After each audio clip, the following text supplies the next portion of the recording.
Hello विद्यार्थी मित्रों, तो आप सभी का स्वागत है हमारे इस YouTube चैनल यूनिक एकेडमी के अंदर। तो विद्यार्थी मित्रों, आज का जो हमारा टॉपिक है गाला असाइनमेंट 2024-25 विषय नामा का मूल तत्व विभाग बी 10 नंबर पेपर नंबर 3 का जो है वो चलाने जा रहे हैं। तो ध्यान से देखना बच्चों की पहला नंबर क्वेश्चन क्या है कि अधिक लाभ अर्थात क्या। ओके बेटा, तो ये ऑलरेडी आपको मैंने पेपर नंबर 2 में भी बताया, फिर से पेपर नंबर 3 में आया। आईएमपी है तो अधिक लाभ किसे बोलते हैं, तो औसत लाभ का सामान्य ऑब्लिक अपेक्षित लाभ पर वृद्धि। यानी बेटा जो औसत लाभ है वह सामान्य ऑब्लिक अपेक्षित लाभ से ज्यादा होगा।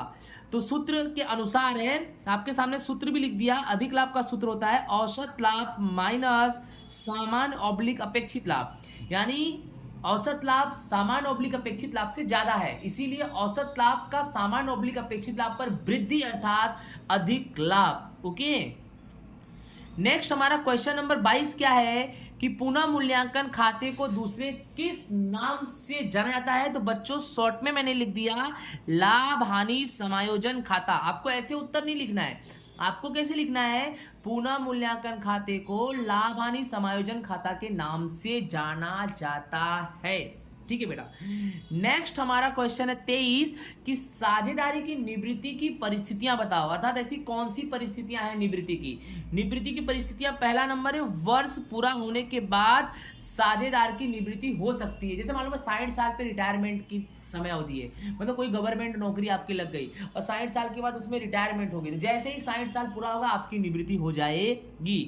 फिर बेटा कोई साझेदार के प्रवेश से ये भी हो सकता है कि वर्ष पूरा ना हो और आप धंधे में अच्छे से काम नहीं कर रहे हो, तो तुम्हारी जगह पे कोई अच्छा मानस आ गया। ये तो सरकारी में तो नहीं होगा बट प्राइवेट कंपनी में पक्का हो जाएगा कि आप अच्छे से काम नहीं कर रहे हो, तुम्हारी जगह पे कोई नया बंदा आ गया और वो अच्छे से काम कर रहा है, तो उसको रख लिया जाएगा, शायद आपको निकाल दिया जाएगा। तो भले से आप खुद नहीं चाहते हो बट आपको कंपनी ने तो निकाल दिया ना, तो रिटायरमेंट ही हुआ आपका एक प्रकार का, मान लो। फिर बेटा साझेदारी के पुनर्गठन से, साझेदारी का पुनर्गठन मतलब अलग अलग कारणों से साझेदारों में परिवर्तन। अगर किसी भी तरह से धंधे में अगर साझेदार आते हैं तो ये तो जरूर हो सकता है कि उनके आने से कोई ना कोई तो निकलेगा। ठीक है, तो ये है बेटा साझेदारी की निवृत्ति की परिस्थितियां। ठीक है, नेक्स्ट हमारा क्वेश्चन बेटा क्या है, साझेदारी का पुनर्गठन अर्थात क्या, ये भी पेपर नंबर 2 में आ चुका है। तो साझेदारी का पुनर्गठन का मतलब बेटा अलग अलग कारणों से, क्या है बेटा, अलग अलग कारणों से किसके बीच परिवर्तन होगा, साझेदारों के बीच परिवर्तन होगा। याद रखना बेटा, अलग अलग कारणों से साझेदारों के बीच होने वाला परिवर्तन साझेदारी का पुनर्गठन कहलाता है। नेक्स्ट बेटा हमारा क्वेश्चन नंबर 25 क्या है कि साझेदारी का विसर्जन हो तब पेढ़ी के अस्तित्व पर क्या असर होता है। तो बेटा इसका आंसर बहुत साधारण है कि साझेदारी का जब भी विसर्जन होगा तो पेढ़ी का अस्तित्व चालू रहेगा बेटा। क्यों बेटा, अरे साझेदारी का विसर्जन हो रहा है, साझेदारी के विसर्जन में साझेदारों का विसर्जन होता है, तो एक साझेदार जाएगा तो दूसरा आएगा, अर्थात धंधा तो चालू ही रहेगा बेटा। ठीक है, नेक्स्ट क्वेश्चन 26वां क्वेश्चन क्या है, रोकड़ सिवाय अवैध से डिबेंचर निर्गमित करना अर्थात क्या।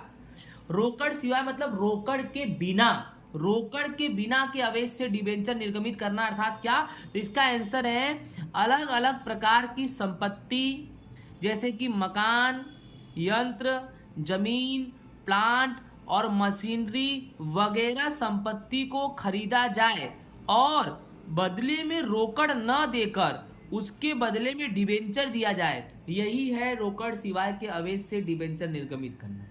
बहुत ही आसान परिभाषा दे दिया मैंने। रोकड़ सिवाय के अवैध से डिबेंचर निर्गमित करना मतलब अलग अलग प्रकार की संपत्ति जैसे कि मकान, यंत्र, जमीन, प्लांट, मशीनरी वगैरह संपत्ति को खरीदा जाए और उसके बदले में रोकड़ ना दिया जाए, रोकड़ के बदले में डिबेंचर दे दिया जाए। समझ में आ गया आपको। नेक्स्ट क्वेश्चन हमारा है कि गुणोत्तर कब उपयोगी बनता है, यानी कोई भी गुणोत्तर कब उपयोगी बनता है।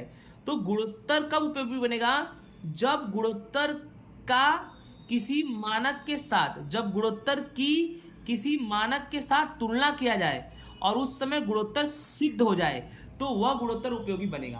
अर्थात कोई भी गुणोत्तर का जब किसी मानक के साथ तुलना करेंगे और तुलना करने के बाद वहां पर वह गुणोत्तर सही साबित होता है, उपयोगी सिद्ध होता है, तो उसे बोलेंगे कि गुणोत्तर उपयोगी बना। ठीक है, नेक्स्ट क्वेश्चन नंबर 28 हमारा क्या है कि प्रवाही अर्थात क्या। ठीक है बेटा, प्रवाही अर्थात क्या।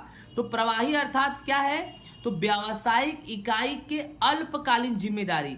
अल्पकालीन जिम्मेदारी मतलब ऐसी जिम्मेदारी जो कम समय के लिए होते हैं, जो 2-3 साल के लिए होते हैं, ऐसी जिम्मेदारी। तो व्यावसायिक इकाई के अल्पकालीन जिम्मेदारी को चुकाने की क्षमता अर्थात प्रवाही गुणोत्तर। तो बोले बेटा प्रवाही गुणोत्तर किसे बोलते हैं, तो प्रवाही गुणोत्तर अर्थात व्यावसायिक इकाई के अल्पकालीन जिम्मेदारी को चुकाने की क्षमता अर्थात प्रवाही गुणोत्तर। ओके, ठीक है।